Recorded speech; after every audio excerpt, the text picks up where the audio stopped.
Assalamualaikum warahmatullahi wabarakatuh. Anak-anakku sekalian, kita akan belajar produk kreatif dan kewirausahaan. Adapun materi yang akan kita bahas yaitu peluang usaha. Pengertian daripada peluang usaha adalah sebagai target usaha yang di dalamnya terdapat keinginan dan kebutuhan yang akan dipenuhi atau dipuaskan seseorang atau kelompok. Jadi yang namanya peluang usaha itu harus ada target usaha yang terdapat keinginan atau kebutuhan dan dipuaskan oleh seseorang atau kelompok. Langkah-langkah menyeleksi ide usaha. 1. Menciptakan produk baru dan berbeda. Jadi yang namanya usaha itu harus punya jiwa ATM. Amati, tiru, dan modifikasi. Jadi antara produk yang kita lihat atau yang sudah ada itu harus ada perbedaan. Kedua, mengamati pintu peluang usaha. Dari berbagai macam peluang-peluang usaha, kita harus mengamati dengan jeli dan jelas sehingga apa yang akan kita lakukan itu tidak ada kegagalan atau kerugian. Ketiga, menganalisis produk dan proses produk secara mendalam. Nah, di sini bahwa kita apabila ingin memproses suatu produksi, maka kita harus menganalisis dari berbagai macam, misalnya dari sumber daya yang akan kita proses. Di antaranya misalnya bahan baku misalnya. Dari mana bahan bakunya? Apakah jauh atau dekat? Itu harus dianalisis supaya apa? Proses produksi itu berjalan sesuai dengan apa yang kita harapkan. Keempat, itu menaksir biaya awal. Dari berbagai macam peluang usaha, kita tidak lepas daripada biaya-biaya yang akan dikeluarkan. Maka berapa biaya awal yang akan kita keluarkan? Apakah ada biayanya atau bagaimana? Kalau bagaimana berarti kita harus pinjam. Nah, pinjamnya dari mana juga? Bisa dari keluarga atau mungkin instansi yang terkait. Maka antara proses produksi dan biaya itu tidak bisa dilepaskan begitu saja. Dan selanjutnya yang kelima, memperhitungkan resiko yang mungkin terjadi. Yang namanya usaha itu ada yang namanya risiko. Risiko berarti kerugian. Nah, kerugian apakah kita apabila nanti rugi bagaimana selanjutnya? Apakah mau berlanjut atau bertahan atau bagaimana? Nah, itu harus diperhitungkan sebelum kita memulai suatu usaha. Selanjutnya, keberhasilan usaha.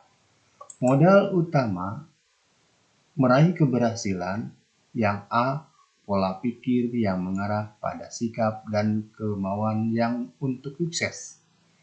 Nah, di sini bahwa yang namanya berhasil itu pertama dari pola pikir dulu. Bagaimana kita berpikir dan bersikap untuk menjadi orang yang sukses. Maka kita selayaknya untuk membaca daripada keberhasilan orang yang sukses. Kedua, kepribadian yang kuat untuk sukses.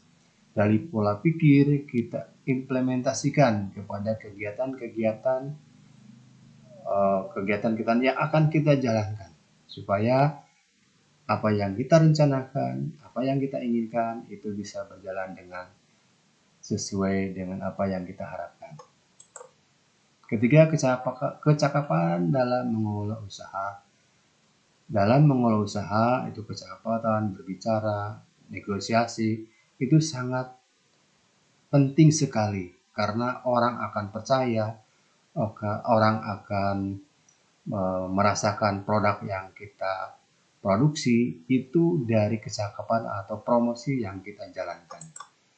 Selanjutnya menerapkan manajemen usaha yang baik. Nah, di sini bahwa untuk memulai suatu usaha atau usaha yang akan kita jalankan itu benar-benar harus menerapkan manajemen usaha yang baik. Selanjutnya berani menanggung segala risiko dalam usaha. Kalau namanya usaha tadi sudah disinggung bahwa yang namanya risiko usaha itu ada untung, ada rugi. Kalau untung itu nggak jadi masalah buat kita karena itu sebagai keuntungan sehingga membuat kita sukses. Tapi yang namanya kegagalan dalam usaha ya itu harus kita terima. Nah, dari terima maksudnya bahwa mengapa kita ada kerugian, mengapa kita tidak ada keuntungan. Nah, dari sana kita bisa berpikir ulang apakah kita akan tutup atau ganti usaha tersebut. Selanjutnya, kegagalan usaha. Kegagalan usaha itu ada beberapa faktor yang menyebabkannya. Di antaranya adalah kompetensi dalam manajerial. Keduanya adalah pengalaman. Nah, dengan berpengalaman kita akan berwawasan lebih dibandingkan dengan yang belum berpengalaman. Ketiganya pengendalian keuangan. Ini sangat penting sekali supaya usaha kita tidak mengalami kegagalan. Tidak setiap pengeluaran yang ingin kita keluarkan itu dikeluarkan, tetapi harus dikendalikan supaya keuangan kita akan terjaga. Selanjutnya yang D adalah perencanaan. Nah, dengan perencanaan ini ya kita setidak-tidaknya apa yang akan kita laksanakan itu benar-benar sudah direncanakan baik dan buruknya. Dan yang selanjutnya lokasi usaha ini sangat penting karena tidak setiap lokasi itu bisa menguntungkan, tetapi kita dipikir bagaimana lokasi-lokasi yang akan kita laksanakan sehingga bisa menguntungkan. Dan yang selanjutnya kesungguhan dalam berusaha. Nah, kesungguhan dalam berusaha ya itu harus dilihat daripada kegemaran atau hobi yang kita rasakan pribadinya masing-masing.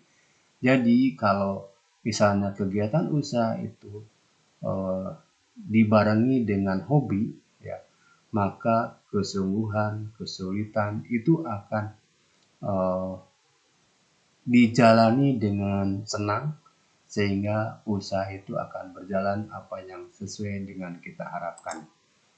Itu saja yang perlu Bapak sampaikan pada kesempatan kali ini. Terima kasih atas perhatiannya. Wassalamualaikum warahmatullahi wabarakatuh.